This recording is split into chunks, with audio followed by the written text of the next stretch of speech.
So our next speaker is actually pretty near and dear to my heart. Fawn Sharp is the president of the Quinault Indian Nation, serving her 4th term since first being elected in 2006. She is an attorney with an academic background in criminal justice. She holds an advanced certificate in international human rights law from Oxford University. President Sharp formerly served as managing attorney and lead counsel for the Quinault government, an associate judge, and as an administrative law judge for the Washington State Department of Revenue Tax Appeals Division. While president of the Quinault, Ms. Sharp was elected by the 57-member government organization, the Affiliated Tribes of Northwest Indians, as their president in 2011, and serves as the Northwest Regional Vice President for the National Congress of American Indians.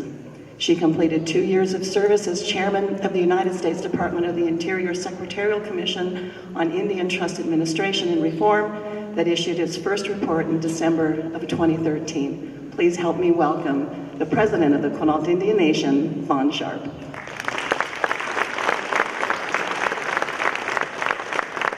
Thank you, Nancy. On behalf of Quinault, I just want to first of all recognize and acknowledge the San Carlos Apache people for welcoming us to their homelands. I called Chairman Rambler yesterday morning before I left Washington to respectfully request permission to enter his country, and the friendship that we share and the warm welcome on the other end of the phone just made the trip all the more special as I entered the border and saw entering. So thank you so much, Chairman and San Carlos Apache people. Wonderful, beautiful place. I got in late last night and I was wondering as I hit that 2-lane highway and it got darker and darker if I was on the right road. Saw a globe, I knew I was on the right track. So I'm so happy to be here. We just had our annual General Council meeting of the Quinault people Friday and Saturday. So I'm coming off of a 22-hour meeting and a flight down. It was quite amazing to see all of our people come together. I truly admire and appreciate the opportunity to talk to our tribal citizens, and it's that which inspires me every day in my leadership role. I want to talk just a little bit. I have a hard time talking about myself, and so I just want to preface my remarks with that tone. But I do want to share, I see a lot of young people in the room, my experience and those others that could understand the perspective of tribal leaders and where we come from every day. My background, I'm enrolled Quinault. My father is Salish Kootenai in Montana, so I feel like I'm also very deeply connected to Western Montana, and I see our tribal electeds here from Salish Kootenai, and I want to honor and respect that as well. My maternal grandfather is Yurok from Northern California, so I absolutely love lamprey and eels. It's part of my daily diet growing up, and we'd always wait for our Northern California relatives to come because we always knew we'd had smoked eels that were in the trunk of the car, and I was always one of the first to run out to grab some smoked eels. So I have quite a diverse mix background, California, Washington, and Montana, and I consider myself to be incredibly blessed to have elders and tribal leaders from all those different communities that inspire me every day. My perspective on tribal leadership is one that is deeply rooted in spirituality. I was born May 1970, and it was at the end of the termination era. President Nixon stood before Congress July 1970, when I was only 2 months old, formally repudiating termination as federal policy. So I consider myself to be one that was called by the Creator to the earth, to Quinault, at a time when a dark chapter was beginning to close in U.S. history, one of termination, and a new chapter was opening, Indian self-determination. And I look at the span of my lifetime. I turned 45 this last year. In those 45 years, the growth that tribes have made compared to the last 400 years. We had one of the largest countries, most powerful countries in the world, try to assimilate us and terminate us, and all those different federal policies that were just so disastrous. And I consider myself a person like everyone else. We're called to a certain place at a certain time with certain gifts and certain dreams and hopes and desires. And when I look at my lifetime, reflecting back at 45 years, I can't help but think there was a purpose and a time for me to be born into Quinault. As I grew up, I was 4 or 5 years old. My mother worked for Joe Dela Cruz, President Dela Cruz, and I grew up in the tribal office, the roundhouse. It became my playground. I was there late at night, 11, 12 o'clock in the morning, getting our grants ready, getting the next proposal ready for Joe as he made another trip to Washington or to other tribal meetings. And it was during the height of the Bolt decision as well. So tribes were facing major litigation regarding our fishing rights in the Northwest. And my grandparents fished for a living. So I would get up early in the morning and we'd get into our little boat. And I remember helping my grandparents pack down the gas can and gas tank and make sure we had all of our equipment, made sure we were all bundled up. And we would head up the Quinault River to go fishing. And those were times that were very near and dear to my heart when I think about the strong relationship I had with my grandparents. And I learned what treaty abrogation meant as a young child. I knew that there were others outside of our tribal community, outside of Quinault, and outside of the Northwest Indian Fish Commission at the time, that wanted to take what was rightfully given to us by the Creator, an inherent right that we have to fish, a right that we share from the beginning of time through generations, a right that we're all deeply connected to. And there is a spiritual dimension, I firmly believe, that Indian people have to our land, to our resources. I felt it as a child, I experienced it as a child, and it's what inspires me every day to continue the hard work I do. When I know that there are others out there that are seeking constantly, there's organized groups to undermine our treaties. There's organized groups to take away our property interests and our rights. But we know what we stand on, those treaties. We know they're sacred commitments with the United States, and we continue to uphold those. As I grew up from childhood with that strong background of mentorship by Joe Dela Cruz, my grandparents' teachings, and just the knowledge that I had a certain purpose in life, I began to understand what my grandfather taught me about school. And like Roylene's grandfather, my grandfather as well talked to me about college as though it was going to be something that would happen eventually when I grew up. And at one point he told me a law degree is a social tool, it's a political tool, it's an economic tool. And oftentimes when I would talk to my grandparents about our fishing rights, they always encouraged me to go to law school to be a lawyer. And so from the time I was about 8 years old, I knew that was something I wanted to do. And I knew I would have to work hard. Through high school, I finished when I was 15 years old, so I was pretty young when I graduated from high school, and I began working on an associate's degree. My grandfather had Parkinson's disease, and he was bedridden. And like the keynote presentation, it's unimaginable of thinking of putting an elder in a rest home. It just wasn't going to happen with my grandparents. And so with Parkinson's disease and my grandfather having paralysis and my grandmother refusing to put him into a rest home, I came back my second year of college to help take care of my grandfather. And that following year, he had passed away. And it was the first time I was called to live on my own. I had an internship in Washington, D.C. I just turned 19 years old, had never lived on my own. My grandfather's funeral was on a Tuesday, and I had a scheduled flight Thursday to leave for the entire summer and go live on my own across the country. And I can't tell you how hard that was as a young person. I had 2 years of college under my belt at that point, or 3 years.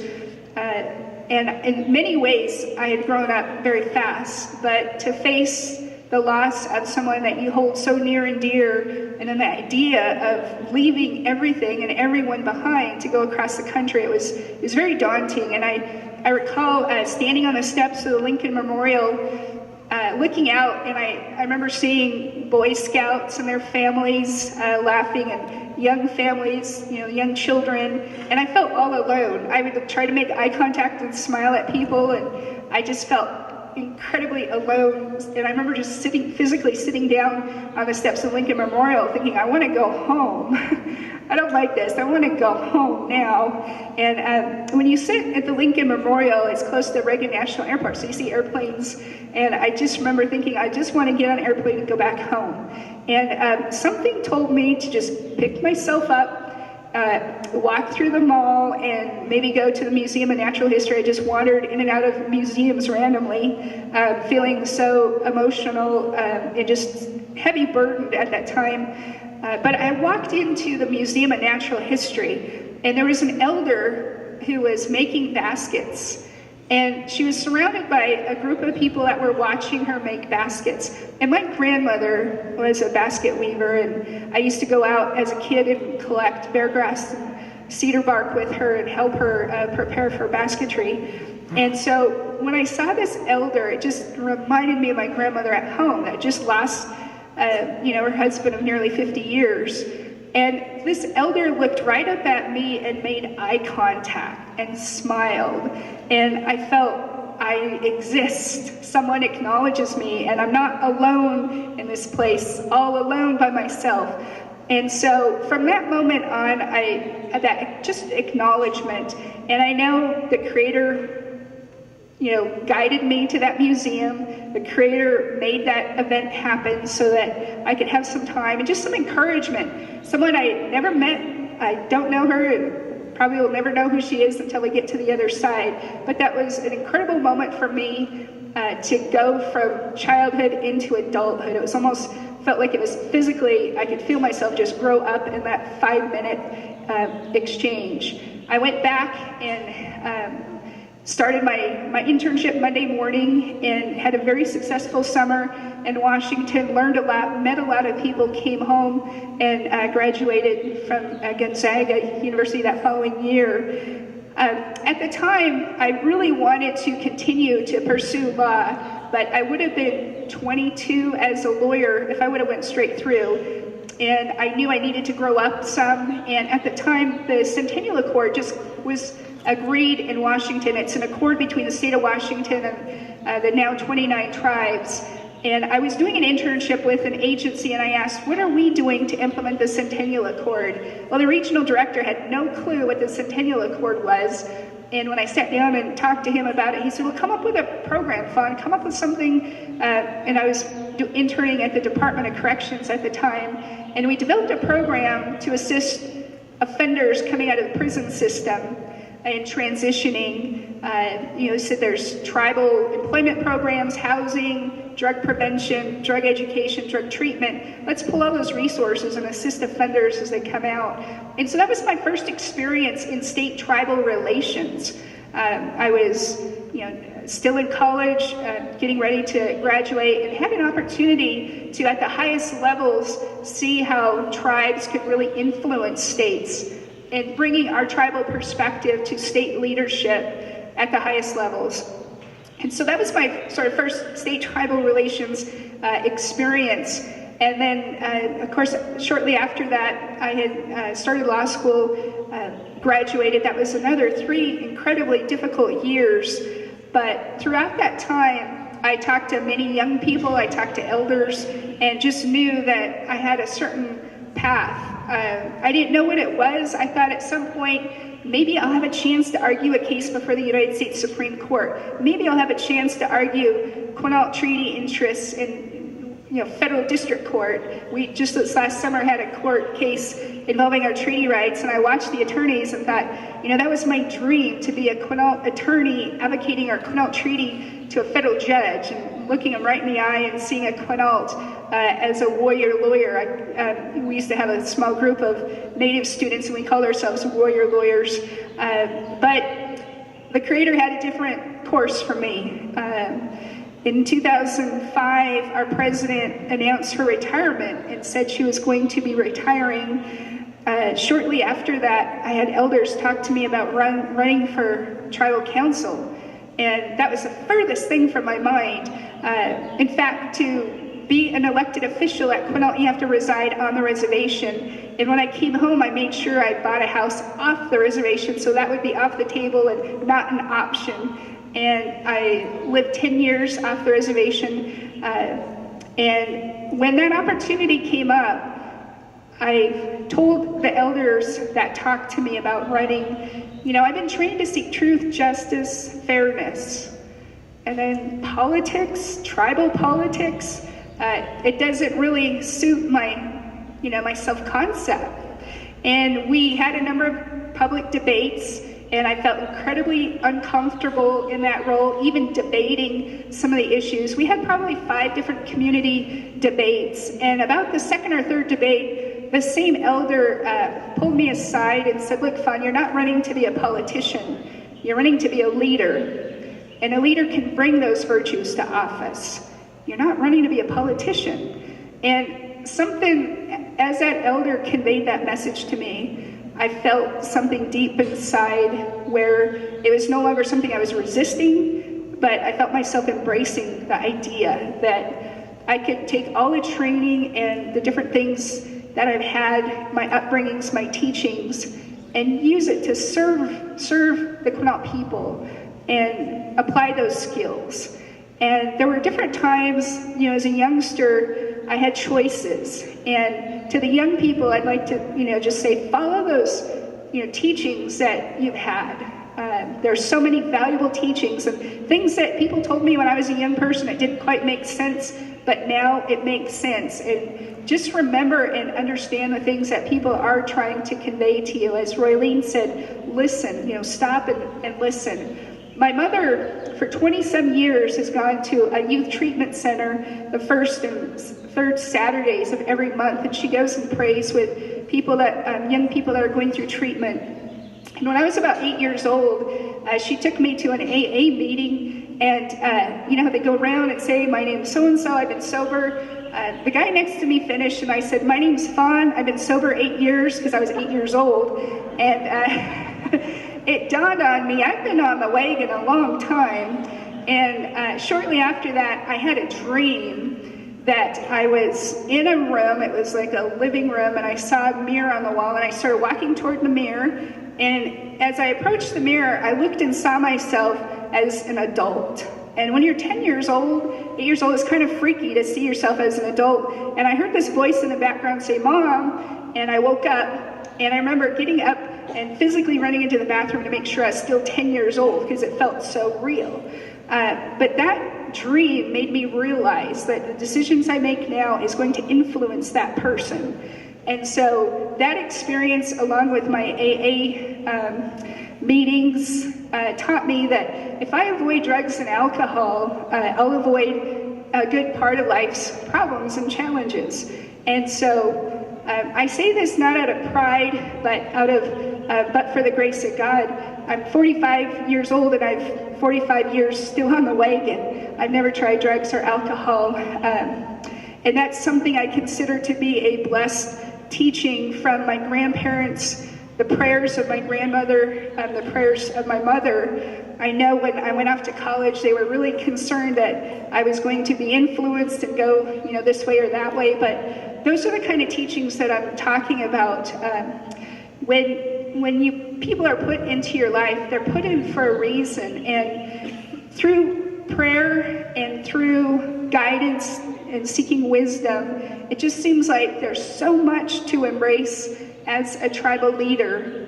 The responsibility is enormous, and I always say it's humanly impossible to be a tribal leader without the spiritual foundation and spiritual outlook, because we deal with so many things. I don't know how many funerals I've been to. I've been to funerals with young people, you know, whether it's suicide or drugs or car accidents, and it's very tragic. It's so hard. We have probably 30 to 40 funerals a year, and the other ones that are incredibly difficult are the funerals for our elders. This last year, Quinault has lost some pretty significant elders. And for me personally, I've had mentors, people like Billy Frank Jr. and others that we've lost in the last 3 years as well. And so we need to honor those and know that they came into our life at a certain time and place. And as I mentioned, I feel like I was born at a time and place where I'm called on to dedicate entirely, and I've told this to our membership, that as a tribal leader, you have to get to that point where you're willing to completely surrender your entire being, mentally, physically, spiritually, if you're going to be able to serve your people in a way that the Creator has designed and intended your purpose. And I firmly believe that when leaders completely surrender themselves to that higher purpose, because I believe that we have not only a perfect plan and a perfect purpose for our lives individually, I believe as nations need to have honor, they need to have integrity, they need to stand for principled ideals. And when you have leadership that undertakes not only that role as an individual, but that role for the whole nation, when you do someone wrong, be the first to acknowledge and recognize it. When you do something right, be the last to acknowledge it. And I've seen it time and time again during my 4 terms that when you undertake that approach to leadership, the Creator continues to bless and continues to outpour, prosperity, health, and all those things that we aspire to. But if you have leadership that is in it to take and take and take and take, and agendas and things that aren't coming from a good place, you see the people suffer, and you see a lot of bad things happen within a community. And I could just tell you from my personal experience that the times are difficult. Tribal politics is brutally tough. There are times where you just wonder how you can get up the next day, but you have a lot of inspiration and you have a lot to gain for your citizenry. And if you just humble yourself and seek, those teachings and that wisdom and guidance through daily prayer, that be ready for some amazing things to happen. Be ready for your heart to be fulfilled. Be ready to have very special relationships with your young people. Be humbled when you sit and listen to elders talk. Be thankful when you recall teachings of elders who have passed on. There's just so much good in tribal leadership. There's so much that can be gained not only for you as an individual personal satisfaction, but when you see it across a nation and you see it across generations, and you recognize that your role as a leader is just that one whip of time. Mine is from 1970 to whatever the day I take my last breath. And during that time, I'm committed to give my all and everything I have to the betterment of the Quinault people and tribal nations around the country. And that's what we're born. We're all born with that purpose. We're all born with skills and talents and dreams and hopes. And if you could just guard against, the negativity. I come across a lot of negativity and a lot of, I wonder if people could just redirect that to positives, that there's so much that can be gained and rewarded in tribal leadership. So that's my story, and I'm happy to be here to share it with you all. It's been an interesting journey of tribal leadership at Quinault and through ATNI and now the National Congress of American Indians, but I'm so incredibly grateful and thankful every day that I'm able to have these kind of relationships, to serve the Quinault people and to build and share knowledge such as we have this week. This is my first ITC meeting, and I'm so looking forward to learning from you all, getting to know more friends and building that circle around natural resources and forestry. So on behalf of the Quinault Nation, I thank you for the opportunity to share my story and look forward to making many new friends this week. Thank you.